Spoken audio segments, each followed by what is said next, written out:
What's up, fromily? Hello. I am Kelly. Get behind me, Tabby Keen. I am Jazzy Concrete Aorta Dotson hyphen Schmanek. And did you notice the little update that I made to our intro? I did. So where the arrow Mm-hmm. points to don't forget to subscribe. So I put underneath it, or you ding dong spend a night in the box. It's the perfect tagline. I know it is. Perennial. It's so great that Jade calls people ding dongs. I just love that. It's one of my favorite things about him. He needs to do that more often. I miss him calling Jim Teacup. Yeah, I I know. was a fan of that. I know. I was too. I like it when anyone takes Jim down a peg. I know, but he's trying to be nicer. Like he's not really like he's still arrogant about himself, but he's not like he doesn't really knock people down anymore. It's true. I do miss that about him. At least he's being nicer to Victor. Yeah, exactly. Anyway, welcome everybody. Welcome back. Welcome if this is your first time joining us. We are the From Series podcast with Cyborg Queen TV. I just gave you our X handle, Cyborg Queen Media. Sorry, I was reading our X handle on the screen. If you're listening to this, you can find us at Cyborg Queen Media on YouTube. And if you are watching this, you can find us on any of the pod apps under From Series Podcast. We also do after shows every Sunday night immediately following the new episodes. And we are actually giving away a cameo with David Alpay. All you have to do is be present for the 10th episode after party. And that's all you have to do to win. That's literally all you have to do. And participate in the chat or call in. But every episode that you comment on, or every after party that you join in and either call in or comment on the chat, you get an extra giveaway entry. So not for every comment, but every time you pop up on one of our episodes, you get an extra entry. So we've got so far LP Punk and Wild Marjoram are kind of duking it out. So I think one of them is going to win. But we're really excited to talk about this episode. We're a little I'm sad that it's halfway over. I know. I'm stressed because I saw someone say they announced season 4 today, but I could find no confirmation of that anywhere. I scrubbed the internet. Oh man, I could not find it anywhere. But yeah, as far as I know, they haven't confirmed season 4 yet, and they need to be getting on that. Yeah, they do. I mean, there's no way it's not going to be confirmed. It is the most successful show on the platform. Yeah. It was like in the top 5 most viewed things on the planet last week. I saw it was that's crazy. Yeah, there's no way. Huge right now. It would be insane. It would be not that worse things haven't happened in the world, but it would be crazy for them to cancel it right now. Listen, I want some major Comic-Con presence next year. I mean, I know that they were there this year, but I mean, they were on the IMDb boat. They had their little IMDb boat panel. I want Hull H, okay? Yeah, that would be very cool. That would be fucking awesome. It would be well deserved. Of course, that probably means that David Alpay might not be doing cameos for very long, or he may add a 0 to the price. But I just this show is so amazing that I just it really is. I'm eager for it to blow up. And also, what's interesting, I always talk about how flawless this show is, and how I almost never find anything wrong, in a single episode. I've had a nitpick about I've had a couple of nitpicks about one person's acting, maybe one other person's that I thought might have been questionable in a couple of scenes, but I really like them in general, and so I don't want to say who it is or anything. But I'm watching it back from the beginning right now, and I wish I had written it down. I actually found a couple of things that I was just like, "What? Why the hell did they do that?" And I think it was something involving Boyd, but I can't remember. It's just, like, something that made absolutely no sense. But, yeah, you're gonna have to let me know when you remember that, because yeah. And I also, since I'm watching it from the beginning, I also have a question that I'm really curious about, and, I wanna know if Jade ever misses his hair straightener. He lent it to the elves in Lord of the Rings of Power. They had much higher work to be doing. I want someone to come in with a hair straightener and straighten his beard and just see what happens. Like, straighten his beard and his hair, and he'll just have this, like, long, silky, flowing mane. I feel like his whole look this season is a part of the reason why people are having a hard time interpreting how much time has passed in the overall plot of the series. The guy just has a lot of hair, okay? Yeah. It grows really fast. That beard blew up overnight. Yeah, it really did. It really did. There's nothing fake going on there. But yeah, it is funny though, because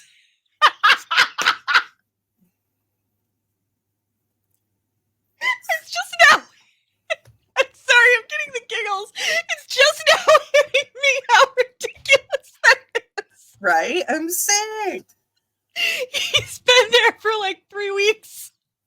Season 3 starts immediately after the events of season 2, and he has grown a full beard and like 3 inches of hair overnight. Seeing those kids did a number on him. Oh my god. That's hilarious. So, I mean, I'm guessing that David Alpay just really, really wanted to grow his hair and beard out, and they were just like, yeah, sure, why not? It looks great. I think he looks great. It does. I love it on him, but it's like, okay, yeah, I'm just now realizing how ridiculous that is. Okay, so we found a flaw.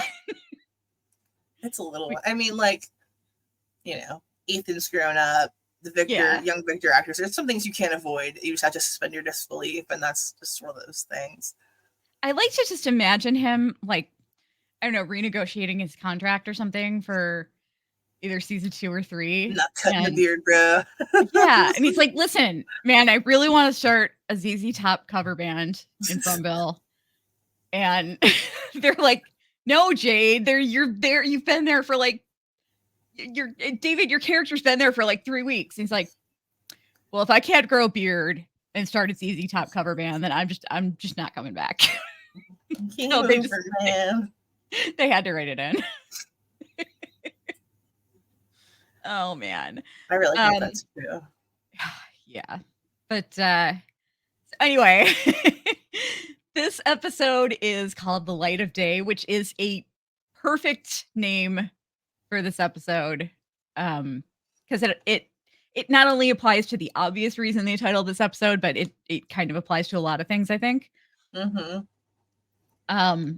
But the synopsis is: Victor must face a painful reminder of his past. Julie looks for ways to cope with her trauma. Boyd struggles to keep the town safe as the residents begin to question his judgment. Tabitha tries... Sorry, what? Go ahead. Oh, sorry, Tabitha tries to adjust to her new surroundings. This could be any episode. That is like almost every episode this season, the synopsis could be any episode of the show. Yeah, pretty much. But man, Victor's going through it this season though. Yeah. Like we haven't really seen him really go through it before. Like, you know, he had that really like emotional scene where he he found out he had a sister that he forgot about. But like we really haven't seen him go through it, and he's going through it this whole season. Yeah.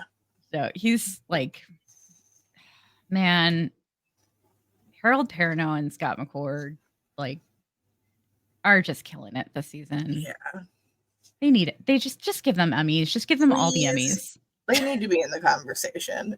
Yeah, absolutely. I'm also cracking up, like, what is it, the From on MGM Plus group on Facebook? Mm-hmm. Yeah.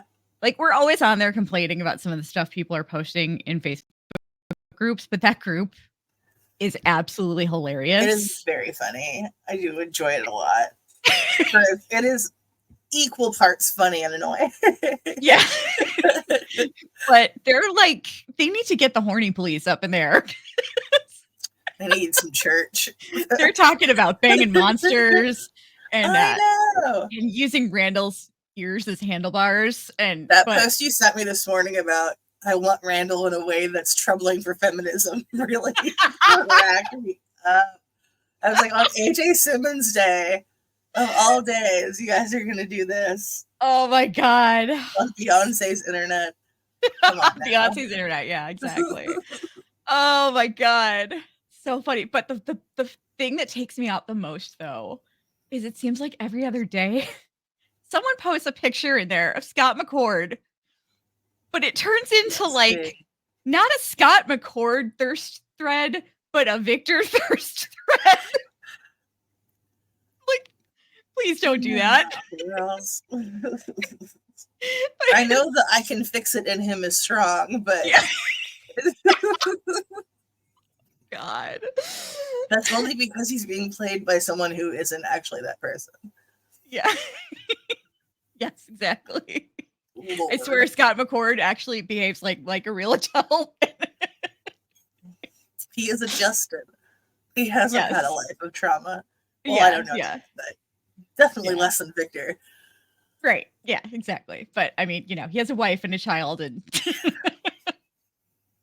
and is a normal functioning adult and a job. Yeah. But so anyway, we start off the episode with Boyd and Ellis dragging Randall into Colony House and trying to help him. And he's just a fucking mess, man. Yeah, he is torn up. I'm honestly surprised it wasn't worse. I guess they weren't trying to kill him, but I thought they would, like, he'd lose a limb or, I don't know, something like a little more dramatic. Yeah. I don't know. Like, it looks awful, but it does. It's not as bad as I was expecting. I mean, it's really similar to what we saw happen to Van in Yellow Jackets. Yeah. And like we thought she was gonna die. Yeah. When it happened, for sure.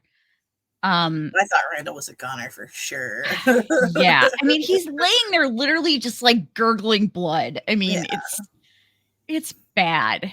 And but somehow he still finds it in him to try to attack Boyd. And they like he's just screaming at him, "You fucking left me!"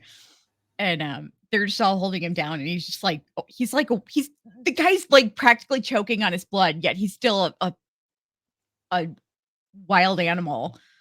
But meanwhile, Marielle is running to get stuff to grab Aquila to stitch up his face. Aquila's hanging out back in the kitchen.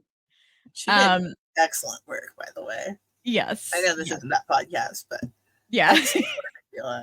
Yeah, seriously, for a teenager who that's a Beverly Hills level plastic surgeon she did with that sewing needle and fishing lure. Yeah, not a New Jersey teen stranded out in the wilderness. Right. Her skills were definitely elevated past that. But so that's bravo from that's the entire cold open. They did it. Good job. That's about how long a cold open should be. What's that? Isn't it succinct? Yes. We come back and Jade and Kenny are dragging Christy back to the clinic, and Boyd is there. Marielle kind of meets her from there and brings her in. Jade asks what the hell's up with the ambulance, and Boyd tells him Tabitha's back and tells him about the trees. And of course, like a maniac, Jade just like throws his bag down and runs off because Pew. It's like, what is up with Jade and Victor? Just don't like to finish a conversation. Yeah, we like to run. But I love that he threw his bag down. Like, he would take his bag with him. He's like, I don't know, here, take this. But you know, he had to go after his future wife. He had to go find his future wife. So. That's the tea. Hashtag Jaditha. We need to get shirts made. Yeah. Hashtag Stepdaddy Jade. That's good on the back. I'm never letting that go. By the way, never mind. I'm not going to say that. I'm going to say that as a surprise. Forget I was about to say anything. So anyway, yeah, he runs off to find Tabby because he has absolutely zero chill. Back in Colony House, Henry is looking through clothes to wear, and Donna tells him that she sent some people out to look for Victor. And he makes the comment that if he had known he was going to see him, he would have worn a better shirt, which is cute. And she tells him that there's a closet upstairs where they keep the good stuff, and she takes him up there. Bow, chick, bow, bow. Picking up a vibe. That's all I'm saying. Let me show you what Colony House is all about, Henry. There's way better rooms. Usually store dead bodies in them. Yeah. Well, hey, last week we saw Fatima fingering a chicken. Oh my God. That chicken in one of the rooms. How did dead Nikki get a whole room to herself? How many rooms are in Colony House? Yeah, I don't know. It was like there's like 15 bedrooms and one bathroom. Is that how it works? Like, yeah, it's a strange arrangement over there. But Sarah and Victor are actually headed toward Colony House, and he tells her that if they're going to find Jasper in the tunnels, then they're going to need some supplies. They walk into Colony House and just like see all the blood everywhere, and everyone just like looks at Victor, you know, kind of like they looked at Tabitha, like he's a 3-headed giraffe in the zoo. And Donna fills him in on Nikki and Randall, and he tries to go upstairs, but Donna stops him, and she tells him that Tabitha came back and she brought his dad. He looks so happy when she said Tabitha came back. Like, yeah. He's so generally like glad that she's okay, and it's such a nice moment, and then it's like, I know, over so fast. But then he like for a split second when she told him his dad was there, he like for a split second he looked really emotional for just like a split second. And like he just immediately he's like, no, that's not possible. Victor's out. Yeah, he Victor's out. He Victor's out and runs away. And he runs right past Sarah, and she kind of chases after him, and she's like, you're not being fair. And she's like, you busted into my house and made me like sit in a fort with you and like insulted me twice.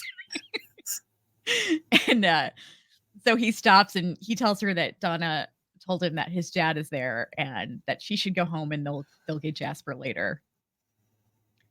Back at the Matthew house, Tabitha is talking to the kids, and she tells them that she talked to their grandmother. And Jim says that the important thing is that she's back and they're all together. And of course, you know, Kramer Jade just like busted the door like he always does. Like, he's just like Kramer. He cannot enter. Sure, the Kramer of the show. Yeah. There's no way around that. Yeah. He cannot enter a house normally. I mean, he's always like, yelling. Yeah. The first time he met them, he actually met them, he just like came barging into their house. Yeah. And Tabitha's like, you're the guy who tried to kill us. And like, you know, right after he just, the guy's unhinged. But so yeah, he busts in and he starts grilling Tabitha right away and tells her that she needs to take him to the tree. Jim tells him that he went there and there's nothing to see. And Jade's like, oh, you mean besides the magic tree? And Jade asks about the bottles.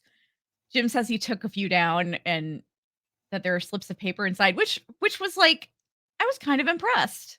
Because Jim's such a like, I don't know. It's like he just doesn't give a shit about any of it, you know? So I was kind of impressed that he did that. And he tells him that he took some slips of paper out and that they all have numbers on them. And Jade insists that that's significant and throws some very funny F-bombs, which like cause him to look at Ethan and apologize immediately. Back at the clinic, Randall is in really bad shape. Kenny tells Boyd that they had to leave some of the food at the settlement and they'll have to eventually send another team out. He tells them about the thing that they heard walking around the cabin. And he asks Boyd why he thinks the monsters didn't kill Randall. And Boyd basically says that they want them to see him in the light of day to remember what happens at night. And with Randall walking around like that in the daytime, they don't get to pretend anymore. Like they just can't pretend during the day that everything's okay and then just go in their house at night. Which, if you think about it, is, if that's the case, it's kind of like, it's really appropriate that it was Randall. Yeah. Because he sits on the bus and watches them every night. Yeah. Absolutely. So it's interesting how that worked out. Marielle is taking care of Christy's ankle and she says that she's amazed that there aren't any fractures, but there's ligament damage. And she goes to get something and she's clearly upset. And, we realize that she's basically feeling guilty for Nikki's death because she couldn't save her. Christy tries to calm her down and then she hears Randall making a bunch of grunting noises and leaves to go take care of him. And Boyd and Kenny try to go help. Like, Boyd, what the fuck are you doing? Yeah. Not like, the time or place, bud. No. Like, I get that you feel a responsibility, but you're kind of pulling a Sarah here. Yeah. Gotta go home. That guilt. Yeah. Yeah. Like, just go home. Like, it wasn't even his fault, No, there was nothing. Like, I've seen people complaining about this being Boyd's fault, and there's literally nothing he could have done. Nothing. Zero, nothing he could have done, period. And I was like, have none of you guys ever heard about the trolley problem? Yes. You really think he was supposed to risk all of their, they would have all died. Everyone would have died. Including Randall. Exactly. That's the only other outcome that would have happened. I mean, if he had tried to save Randall, they probably would have actually killed Randall. Yeah. So he probably saved Randall's life. But yeah. So anyway, back at we see Randall and he looks like he's not just in pain, but like he's actually having nightmares. Because it looks like he's kind of thrashing around in his sleep, Yeah. Back at Colony House, Donna brings Henry to Victor's room, and he says it's a little different from his room at home, obviously. Victor's room, this is the first time I realized that Victor's room seems remarkably neat for a hoarder. It is tidy. Yeah. It's like somebody said, I put a photo up of on our Twitter page of the scene from the preview where like they're all standing around the pool and Boyd is looking at something and I'm like, all right, what do you think is happening here? And somebody said pool party. And I'm like, Victor's got like 87 floaties up in the attic. He has a suitcase full of floaties buried nearby. Yeah. Um, but yeah, it was surprisingly neat. I was kind of shocked by that. Like his bed's all made, and but I keep losing my place here. Yeah. So Henry says that for the first few years, every time you turn a corner, he would have a little spark of hope that he'd see them. And he said that that was the hardest part. And he said that as the years went by, it became easier to tell himself that they were dead and he should keep going. So that's what he did. And he says, oh, I choked up when he said this. It was so sad. It's like, all that time my little boy was here alone. What kind of man gives up on his family? No wonder he doesn't want to talk to me. That's so painful. Like, I can't even imagine what that.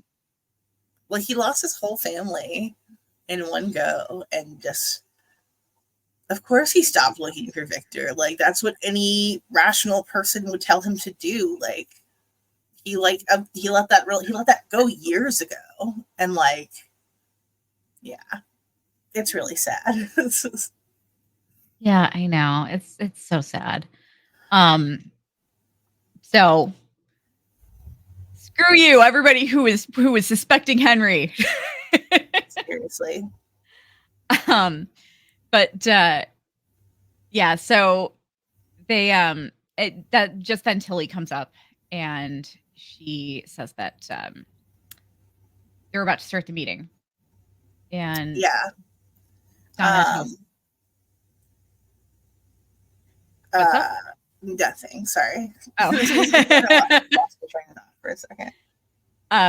Donna tells him that people just have a lot of questions about Tabitha, and she tells him to just give Victor a little bit of time, and Donna then brings him down to the meeting.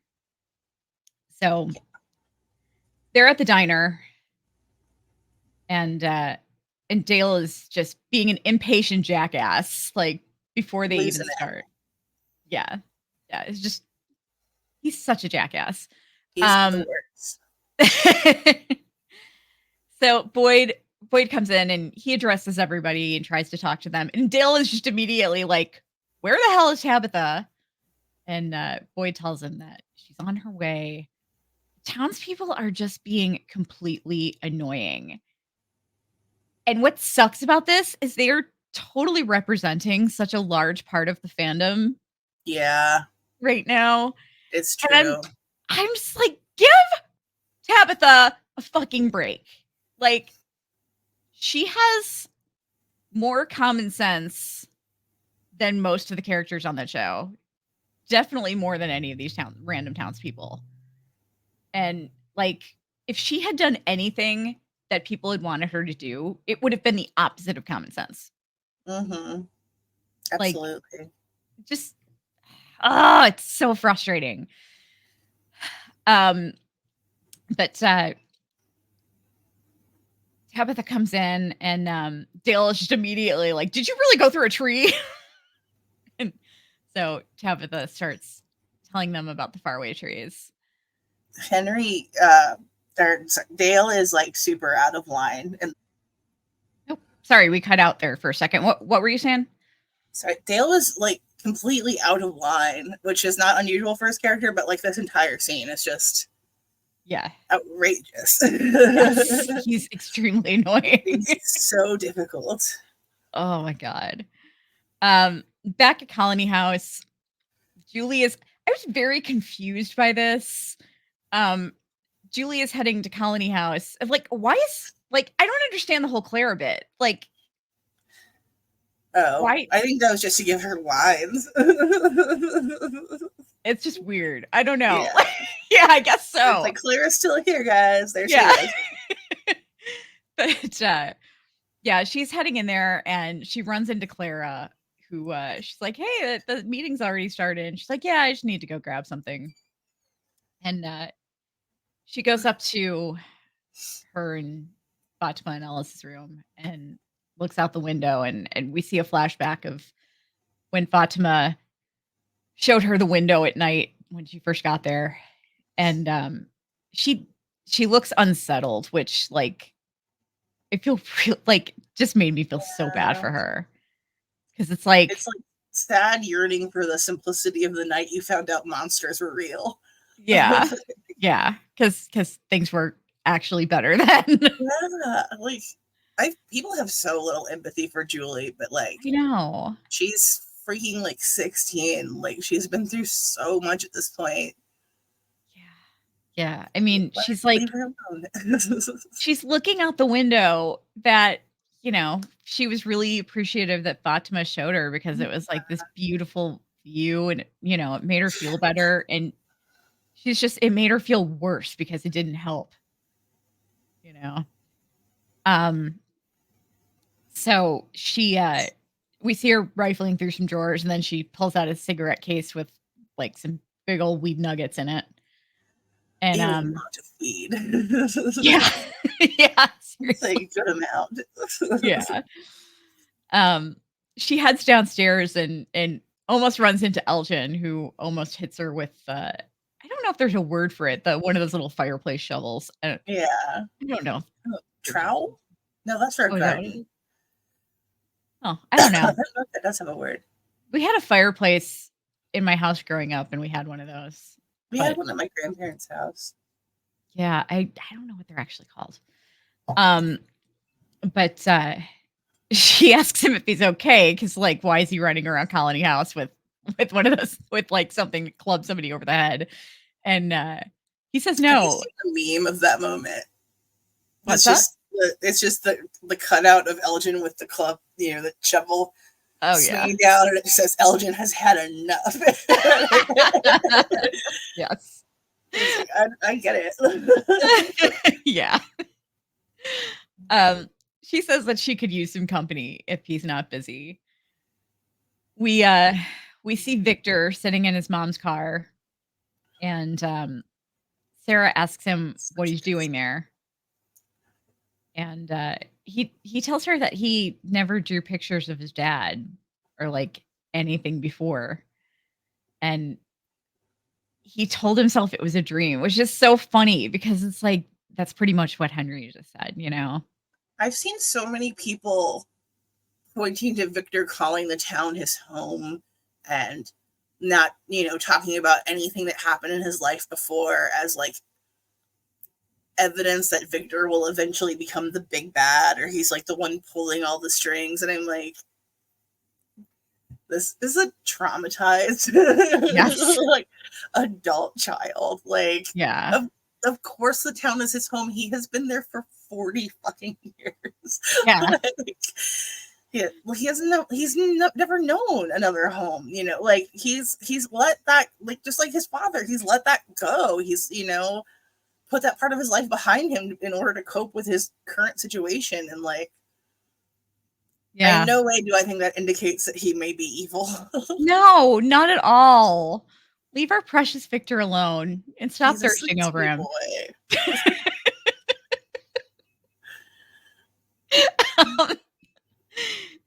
But Sarah tells him that his dad is there and he's waiting for him. And he got so sad. He tells her that his dad is waiting for a little boy who drove away a long time ago. And what's he gonna think when he sees him? Like, oh my God, my heart just breaks. Oh, I cried during the scene. It's so well done. Yeah. Sarah tells him that she knows she's supposed to tell him it's supposed to be that it's okay. She's supposed to tell him that it'll be okay and that he'll love him no matter what. But she doesn't know that that's true. And he's like, "You're really bad at this."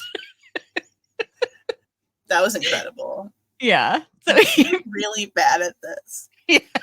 Don't comfort anyone. Yeah. He burns her yet again. He's savage. Yeah. But she tells him that he seems like, she doesn't know him very well, but he seems like a really good person and that that's something to be really proud of there, and that she would give anything to feel like a good person again. And she tells him that maybe he's not the only one afraid, that maybe his dad is afraid that he's not the dad that the little boy remembers.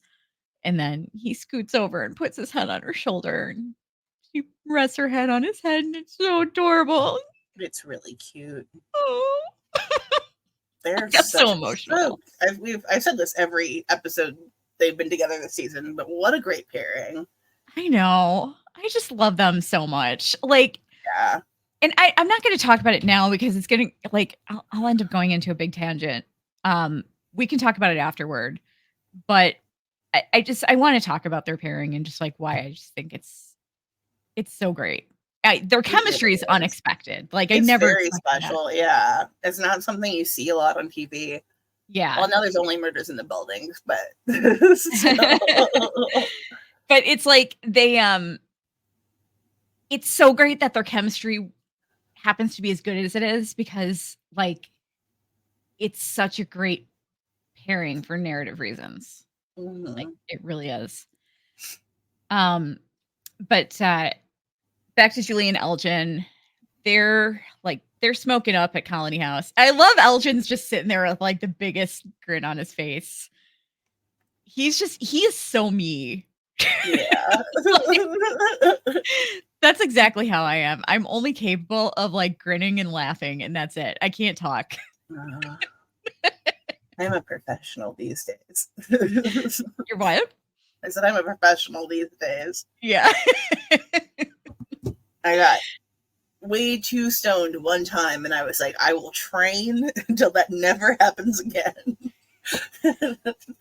I need to tell a really funny story. So, I've told you this story already, but I haven't told it on the air before.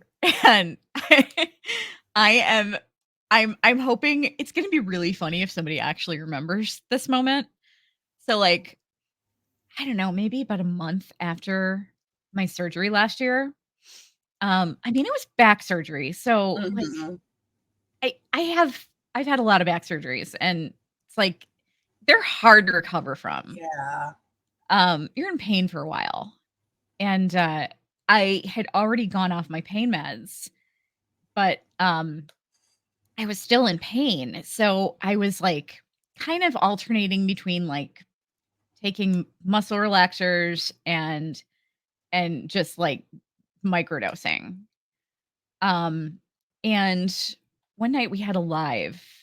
I don't remember if it was a Whole Queens or Yellow Jack or Antler Queens, but we had a live, and Pamela and I were there, and I had like popped a gummy right beforehand. And I had done this before plenty of times before stream, and it was fine. And like they're like small gummies, really little ones. Is it that bottom of the bag really saturated gummy? Maybe, I don't know.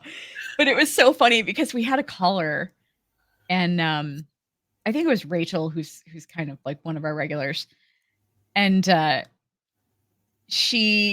was. She called in, and she was talking, and she was talking a lot, and she was kind of like going on and on. So we weren't really having to say anything.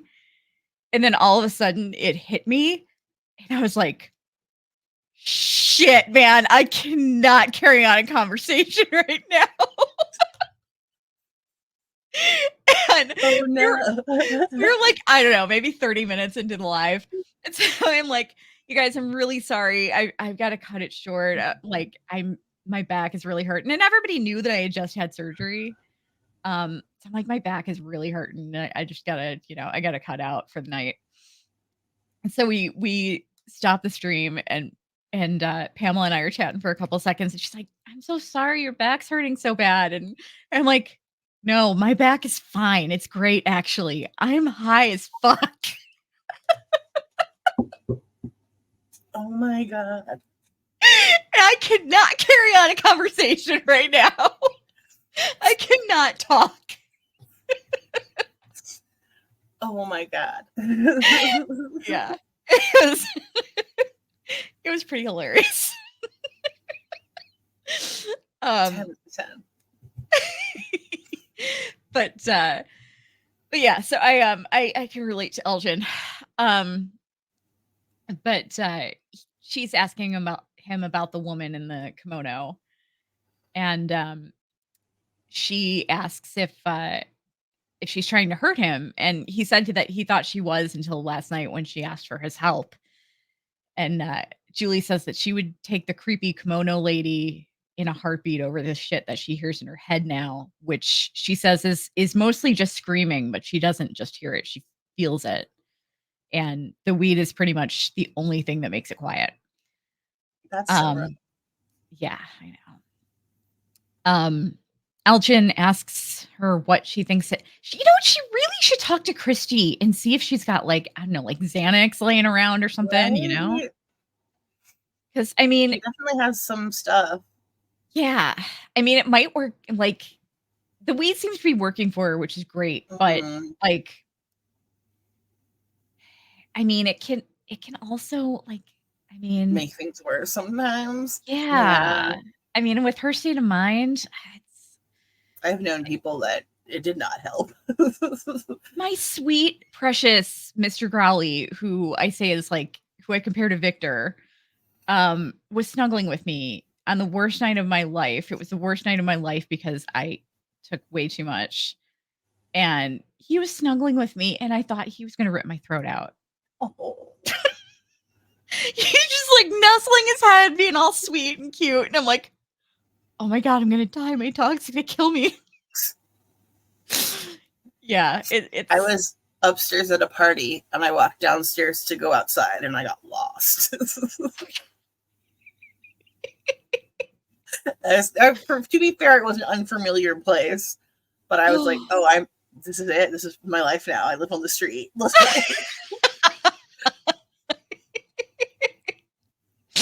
Oh my God, that's so funny. But yeah, like, you know, I mean, she's kind of a newer weed user. She's just getting used to it. Like, she might want to just see what Christy has on hand. Just to switch it up, experiment, see what works for her, what doesn't. But Elgin asks her what she thinks it means that her mom got out, and Julie says she doesn't think it means anything, and that the tree just let her out to give them hope and then take it away because it wants them to suffer. I actually have thoughts on this, on why certain things happen when people go through the trees, which I can talk about at the end of this. But he tells her she's depressing when she's stoned. Back at the diner, Clara is showing up late, as we know. Tabitha is. What's up? This is me. Oh, I'm sorry. Yeah. I'm gonna switch out my headband because this one is slipping off my head for some reason. Oh yeah, look at you with a backup ready. I left it here from the other night. I forgot to put it away. So. Damn. Brilliant. At the diner, Tabitha is explaining her end of the story to a frustrated crowd. Clara arrives late and scoots around the back as Fatima asks Tabitha if she contacted the police or anyone who might be able to help them from the outside. Tabitha says she wanted to, but she wasn't able to. Everyone starts speaking at once. They're all pretty pissed off. They are venting their frustrations at Tabitha, and Tabitha says they would not have believed me, which is true. No one believed her when it's not that I keep seeing people say this, but she did try.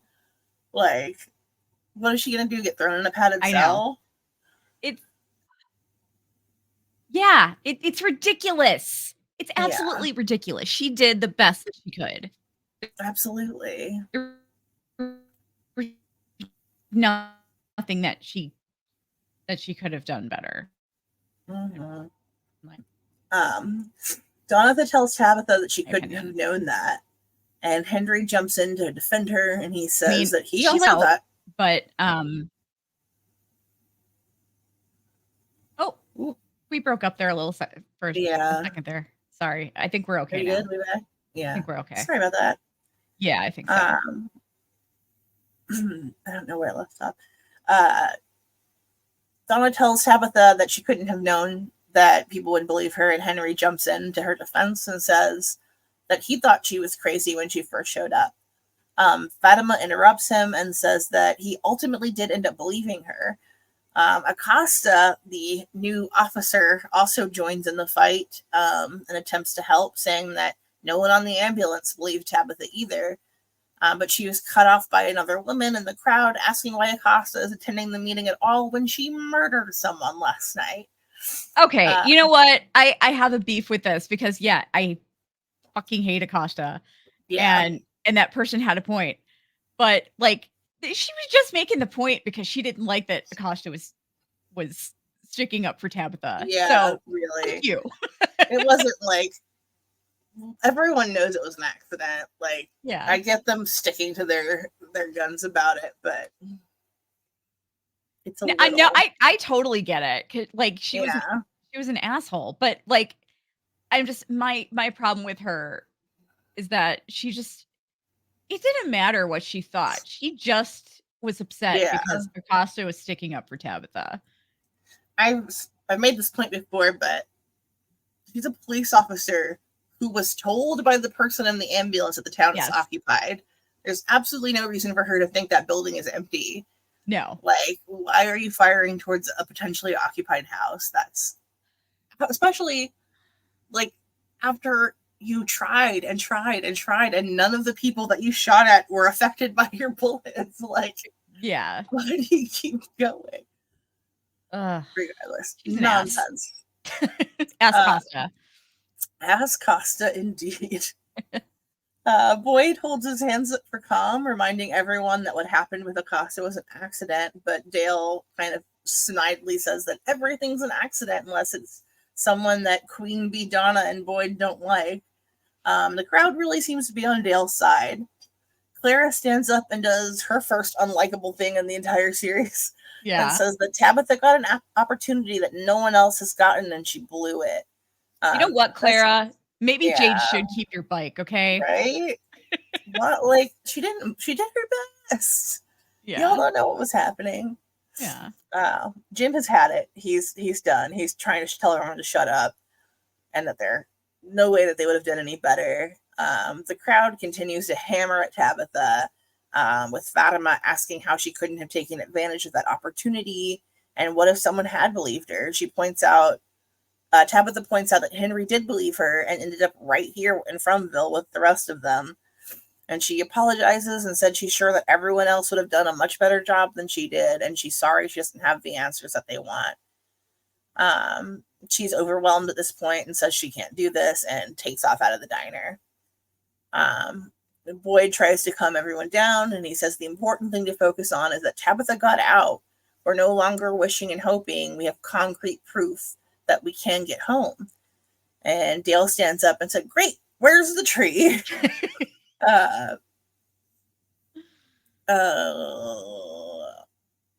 Boyd tries to stop this. The crowd is like, murmuring and agreeing with him. And Bacta asks why, like, what do we have to think about? Why are we stopping? Let's all go line up and jump in the tree. They're all idiots. All of them. I know.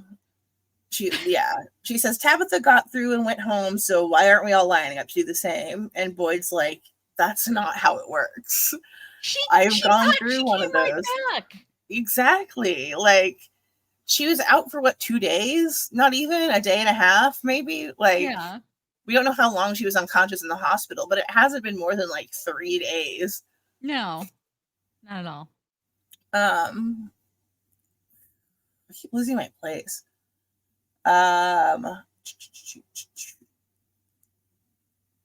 Boyd tells him that it's not that simple. We can't all just go out into the forest and just hop into the first tree that we see. And Fatima continues to stay on him, and she's like, why not? And Boyd is obviously hurt that she's bugging out so bad. It is apparent on his face that he's not appreciating her attitude. Which is unusual for her because she's always having Boyd's back. Yeah, she's frantic, and I get it. Like, she did just eat a person yesterday. She's like, if I don't go home this minute, I'm gonna have to deal with the ramifications of that. And Boyd, do you want me eating your face? Right? You gotta get me out of here. Fatima apologizes, but continues that she doesn't want to be trapped in this town a second longer, that she has to be. And if they have the opportunity, they need to be taking it. And then Ellis chimes in, agreeing with her and telling his dad that they can't just be sitting around all day talking. Boyd says they're thinking of it like a magic door, and it's not. He tells them that he went through one of those trees and ended up trapped underground in a chimney, which I thought it was a well. But I guess maybe it was a chimney. But he's bringing up something very important. You would think that that they would want to listen to this. Like, know that he'd been through that tree, but it's only they keep saying Tabitha says it. Like, I know some of you may know this, but I don't besides Victor, Ethan, Julie, and Tabitha, and like the Matthews family and Victor, like, do people really know about the trees? Yeah, Sarah and Boyd, I guess. Kenny, maybe. Excuse me. I'm joking. Mm-hmm. Yeah, I think it's just like Victor and Sarah have told people about them. Mm-hmm. And that's because of Kenny. Yeah. And it's basically the boy in white. Yeah. Told Victor and Sarah. Them, yeah. Boyd says he got trapped underground and he nearly killed himself trying to escape. Kenny now jumps in to defend Boyd, saying that it wasn't even the tree that got Tabitha home, it was the lighthouse. Dale said, fine, we'll go to the tree and then we'll go to the lighthouse and then we'll go home. Boyd begs for him to listen, and he's like, no, he's shouting for Boyd to listen to him. He's tired of Boyd's plans. He's tired of Boyd's rules. He wants to go home, and he storms out of the diner. The townsfolk continue to mutter their grievances, and Boyd looks deeply frustrated. They make this point later, but they really are all acting like Boyd's trying to keep them there. Yeah. Like, it's strange. Like, he wants to go home too. Yeah. I don't get why everyone's acting like this is on him. That it's not like he got them all stuck there. Yeah. At the Matthews house, Ethan asks Jade why he didn't go to the meeting, and Jade says, as an adult, you learn that any meeting with more than 3 people is pointless. Tabitha and Jim arrive back at the house, and Jade asks how it went. Jim hesitates and then says, it didn't go well. Jade looks meaningfully at Ethan and says, see. I love that. Yeah. Fulfillment. Yeah. Tabitha tells Jade they are going to the tree. By the way, as a Jaditha shipper, I fully appreciated when they came back and Tabitha's immediately calling out for Jade. Yeah. I'm telling you, man, it's so jealous. He was salty about it. Yeah. He did not like that they're hanging out. Yeah, not at all. Jade is delighted. Jim is pissed off. Tabitha explains that she went out into the real world and came back with no answers, and she owes it to everyone in the town to try. Jim does not approve of this take. Jade says she won't be going into the tree, just to it. Ethan chimes in that he wants to go too, and Jim shuts down everyone, saying no one is going to a tree. He asks Tabitha to speak with her privately. They step off into the hallway, and Jim tells Tabitha that she needs to think about what she's doing. He says they all thought she was dead and that she doesn't owe the town anything. She owes it to her kids to be there for them, which is hilarious coming from Jim. Yeah, yeah, exactly. I oh my God. Yeah. Of all people to tell her exactly. she needs to be somewhere for her kids. Yeah.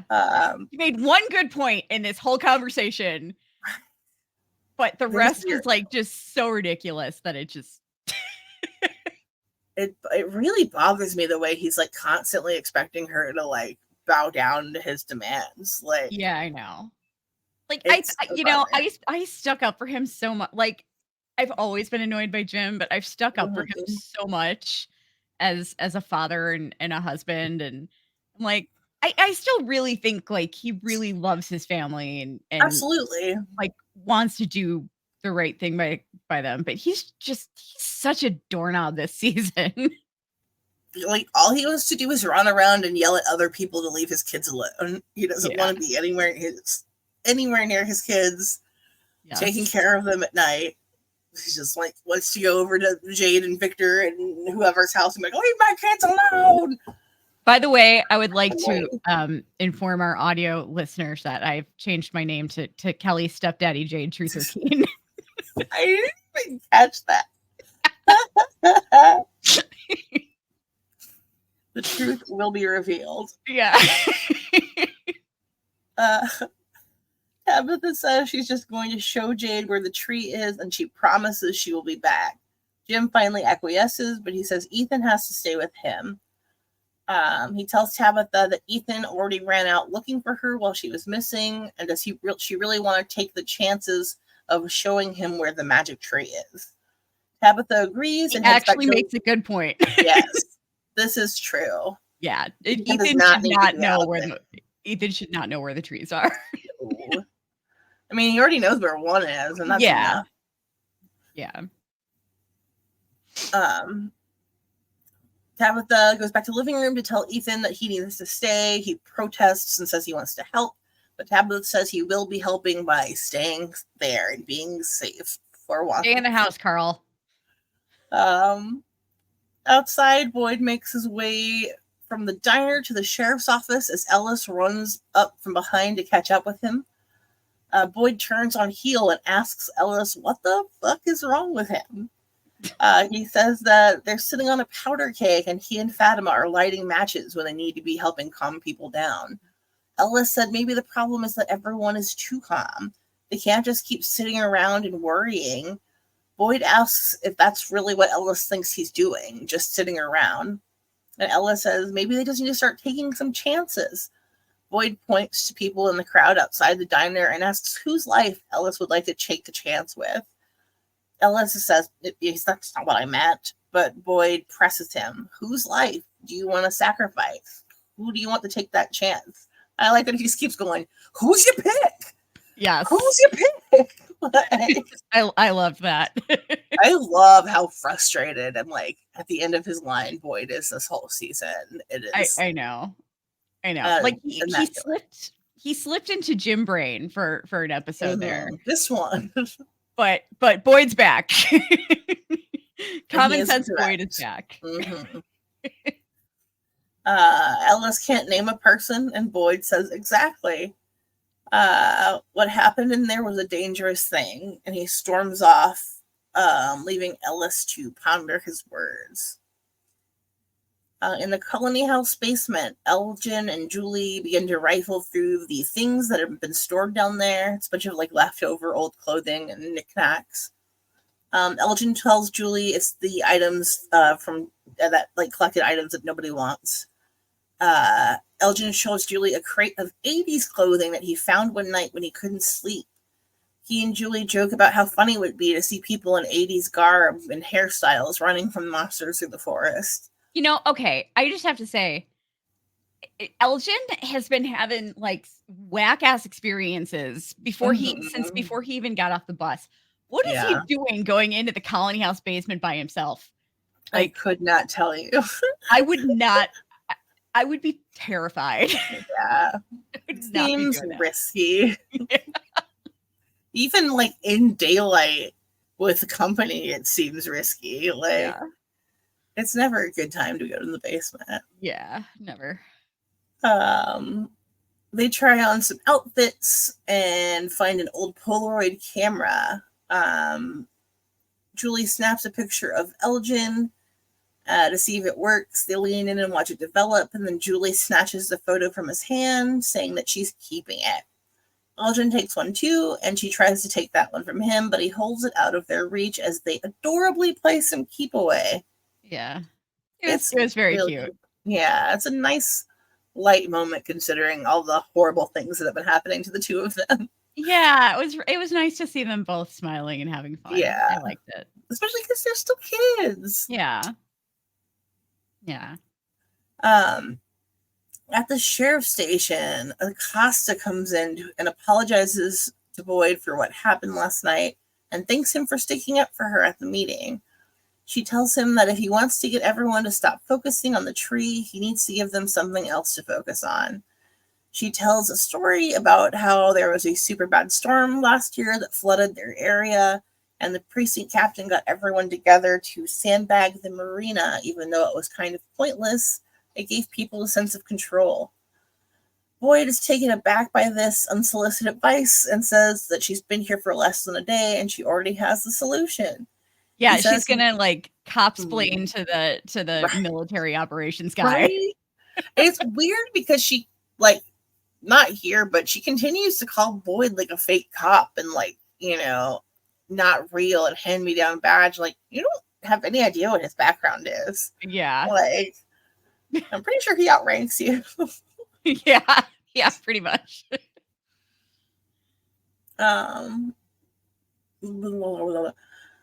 He says he wasn't sticking up for her. The one thing he agreed with during that meeting was that she didn't belong there. He reminds her that she killed someone last night and left Tabitha and Henry to die, and also left Tabitha chained to a wall.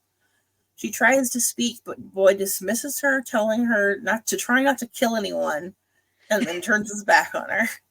She leaves pretty sheepishly, and Boyd realizes he probably overstepped and curses himself out for letting his anger get the best of him.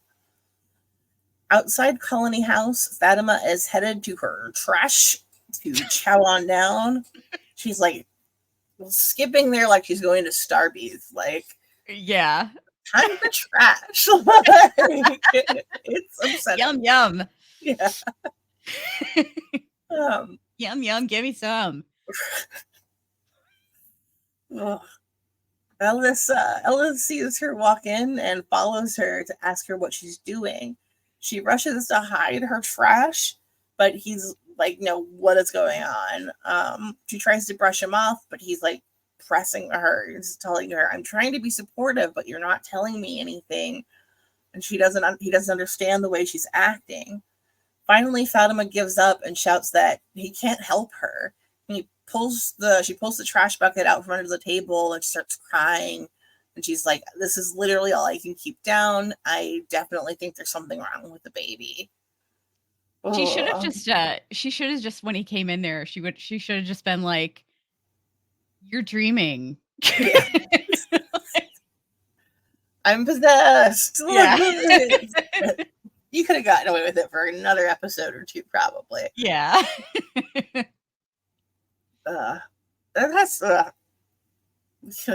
Darling, I'm so sorry. I eat trash. Yeah. What a hard conversation. Yeah.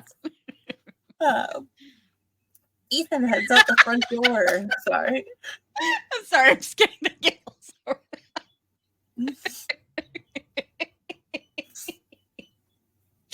Oh my God. Okay. Sorry. You're good.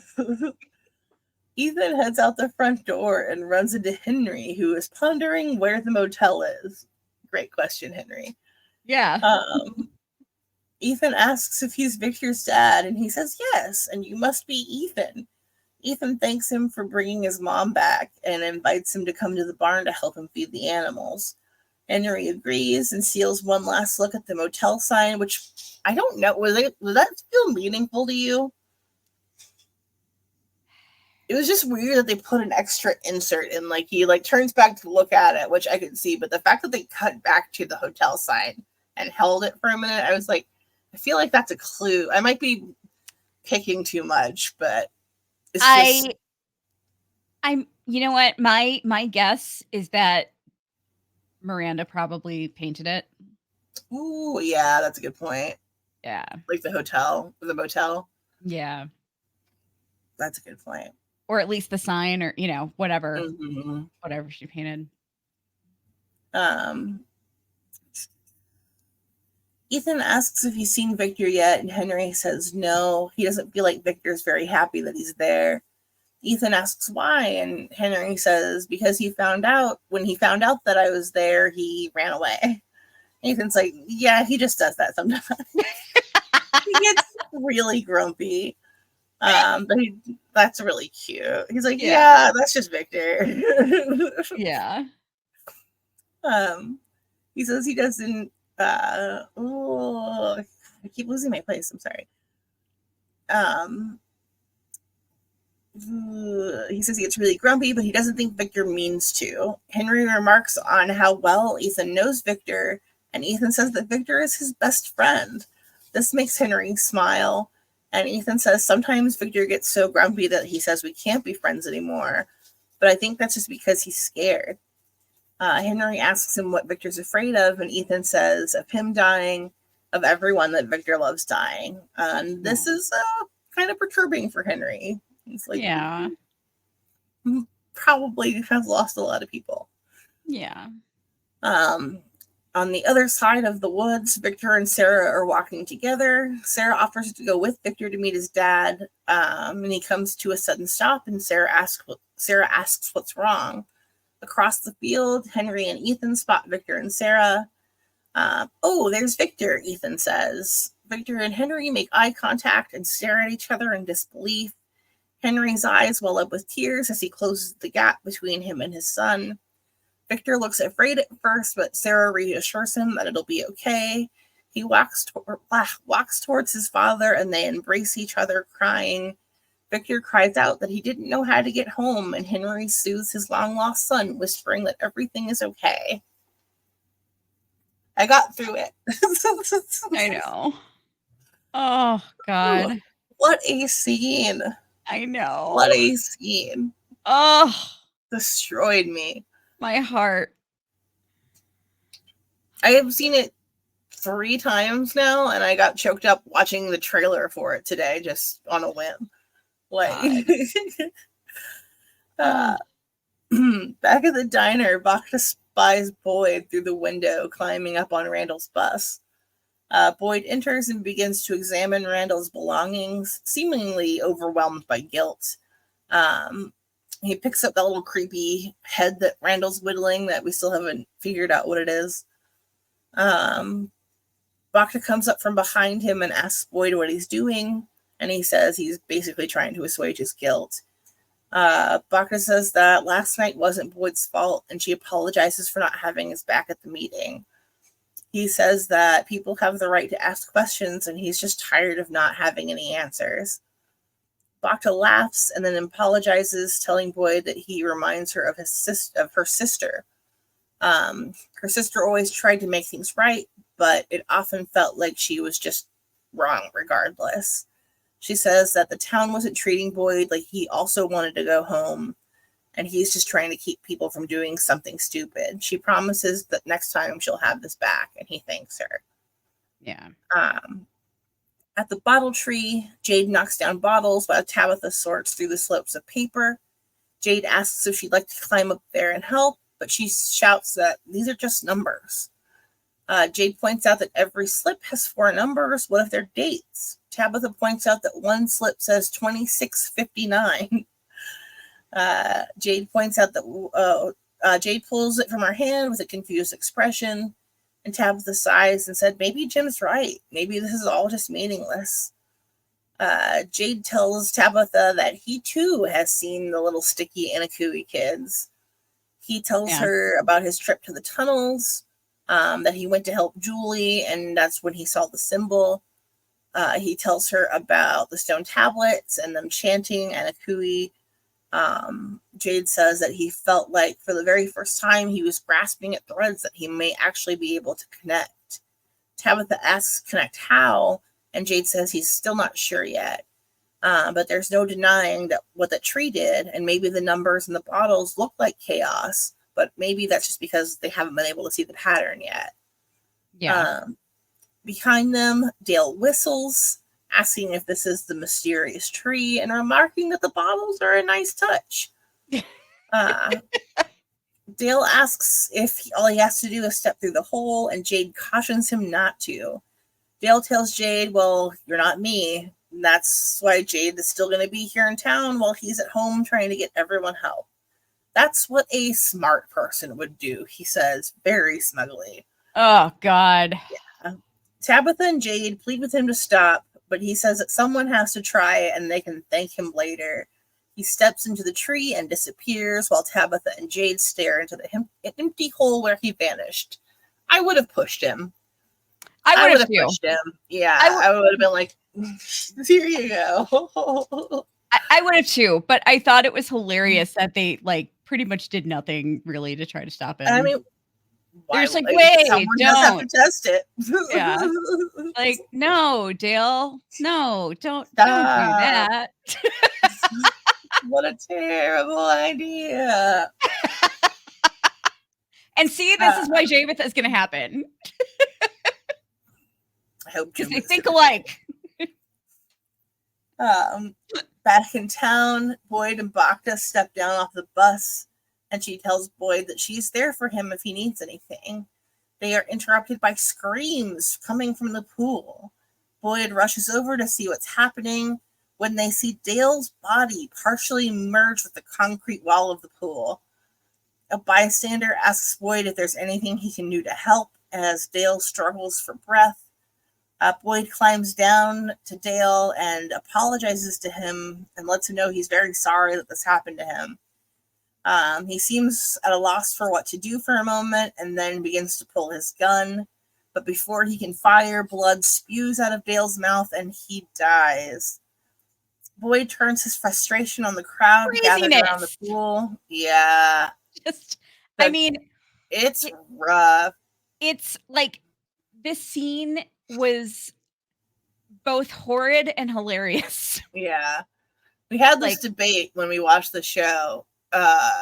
So if half your innards turned to concrete, do you think you would die instantaneously or would it take a couple minutes?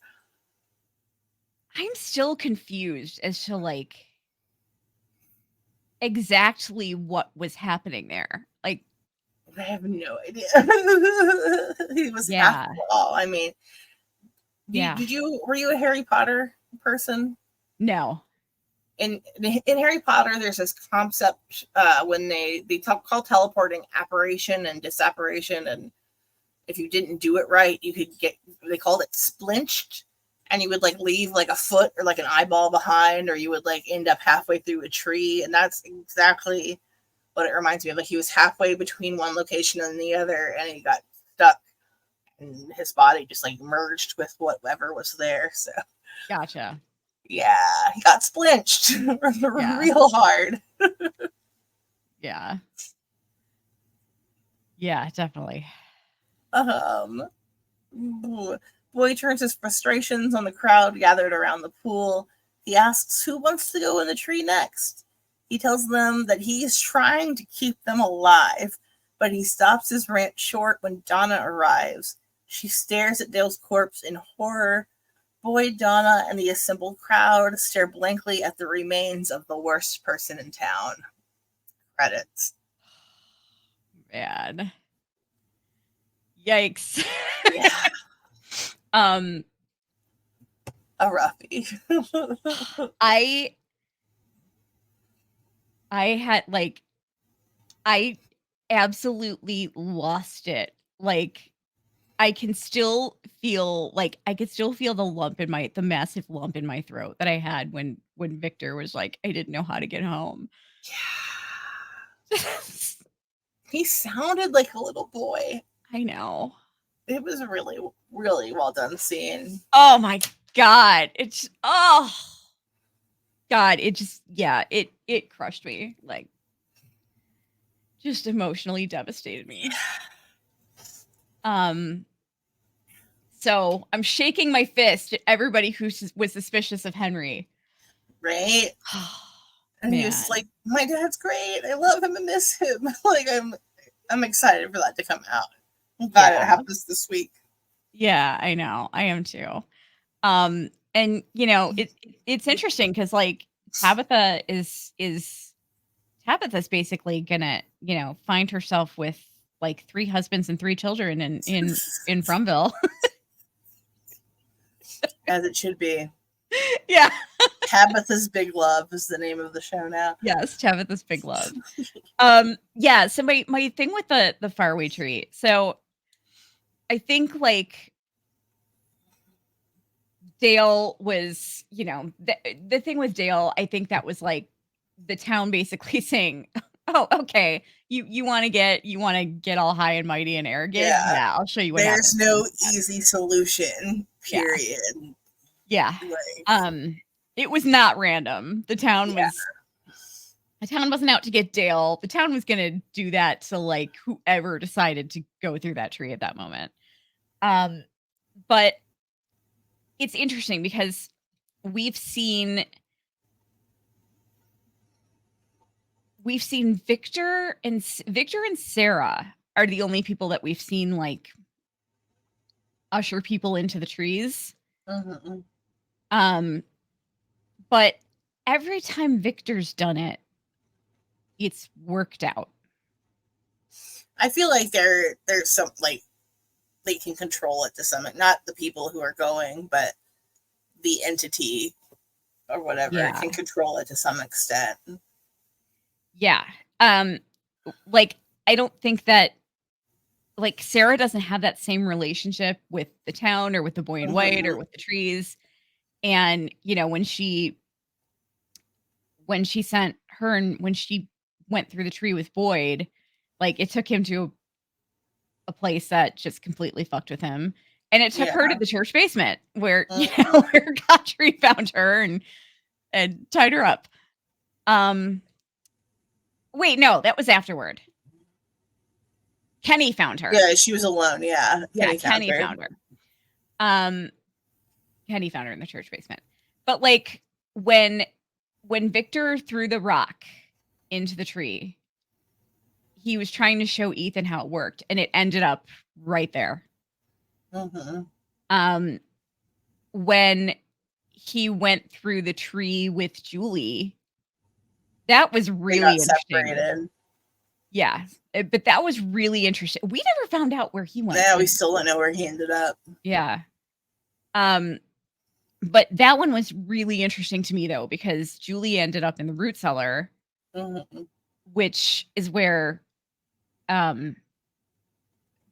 like Miranda left Victor and Eloise. Yeah. And where Jade saw the soldier. Yeah. And then when he took Tabitha to the bottle tree, like she went where she was supposed to. So I think you're right about the boy in white, like having a special relationship with Victor, and Victor, like he and Victor understand, like Victor understands him kind of after all of these years. He understands how to communicate with him. And so Victor, in a way, like I think Victor has more power than he realizes. You know what I mean? And I think that like this whole thing is going to be up to Victor and Jade and Tabitha to figure out. And once that happens, then, they'll all get out of there. But like Victor's going to need Jade and Tabitha to help him with that for sure. I agree. Yeah. And this is the, like, I've had Jaditha, like I've had Jaditha theories in my head for a while. But like this is the episode where I was first like, oh, it's totally gonna happen. Also because I don't think Jim is gonna be with us for all that long. I mean, he doesn't have any. Yeah, he doesn't have any storylines that are tied to the town. You know what I mean? He would be an impactful person to lose in a finale situation. Yeah, quickly. Yes, for sure. But who's your who are you putting in the box, and who are you giving pancakes to this week? Box is going to be the whole meeting. Yes. Just for one last time, Dale. Yeah. For just going out in the most classic Dale style possible, being a smug dick and, ruining everyone's day. Yeah, for sure. I agree. I love the actor, but I'm glad we're done with that character. I'm sure he'll come back to pick on Donna as a ghost, but that would be great. There's no way he's going away. He's not going so quietly. I would love to see that. Pancakes, I'm going to give to Victor and his dad, because that may be one of the most beautiful moments in the whole series. Yeah. What a reunion. They get to share the biggest stack of pancakes that are available. Yeah, I agree. I'm actually gonna give the pancakes to I'm gonna give pancakes to Sarah and Ethan for guiding that situation. Yeah. The four of them can all eat pancakes together. Yeah, they can go out to breakfast. Yeah.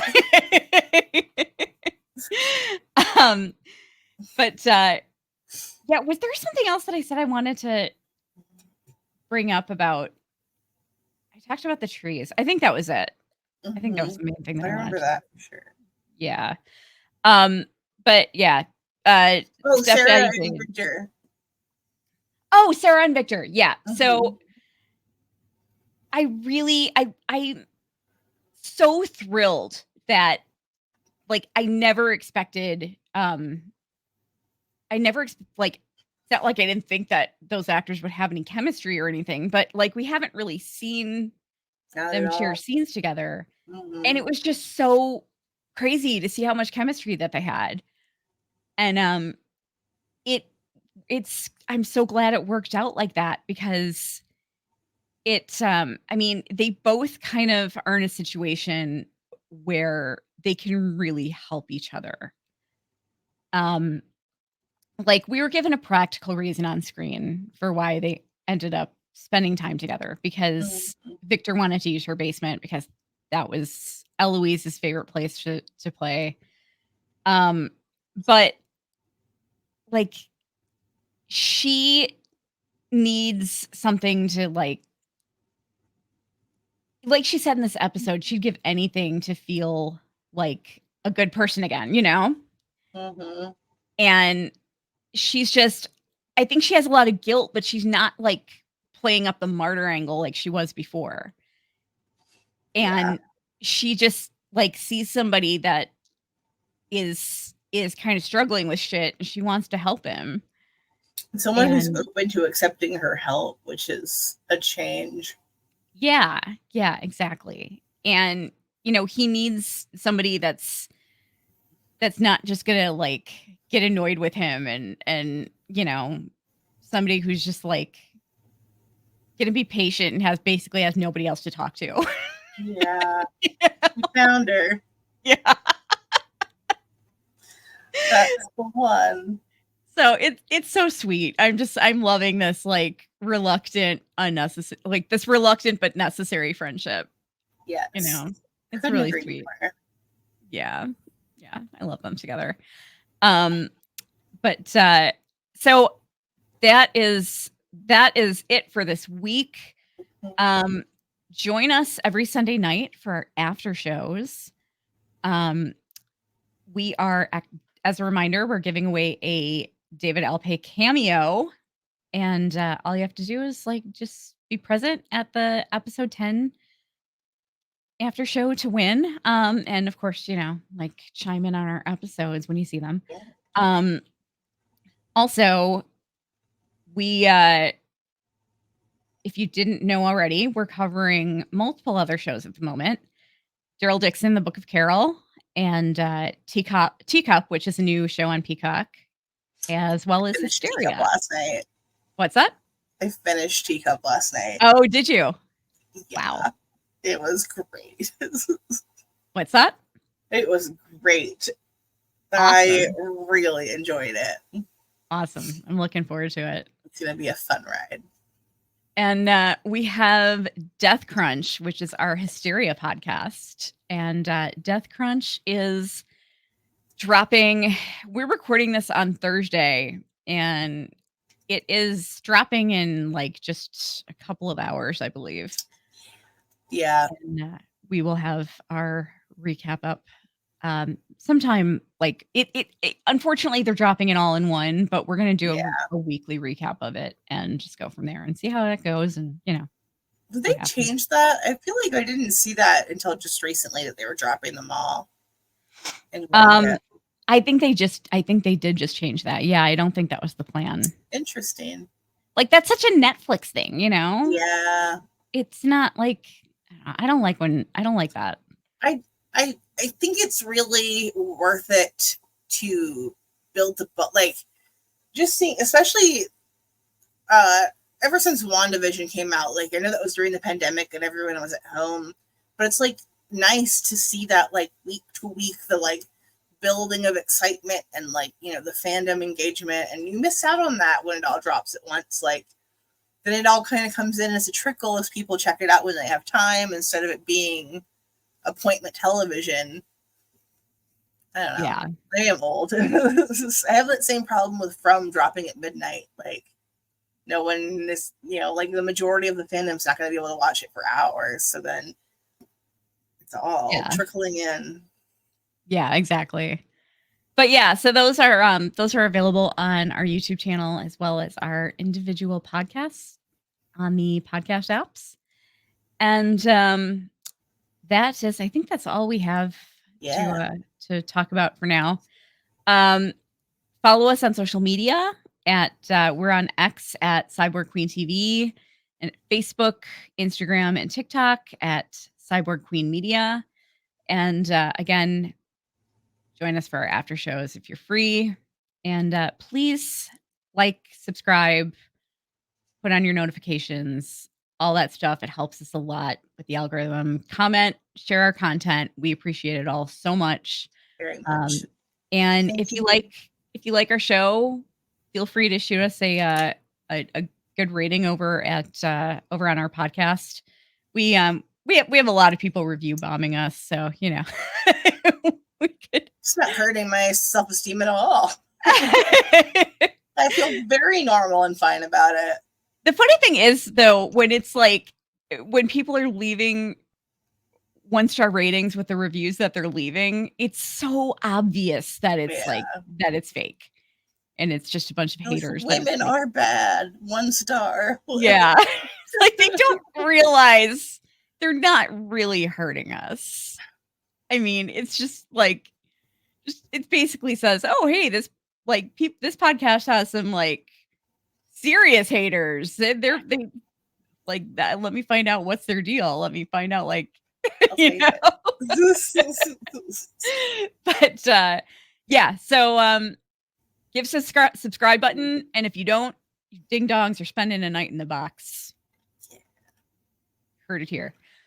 All right, we'll see you guys soon. Bye.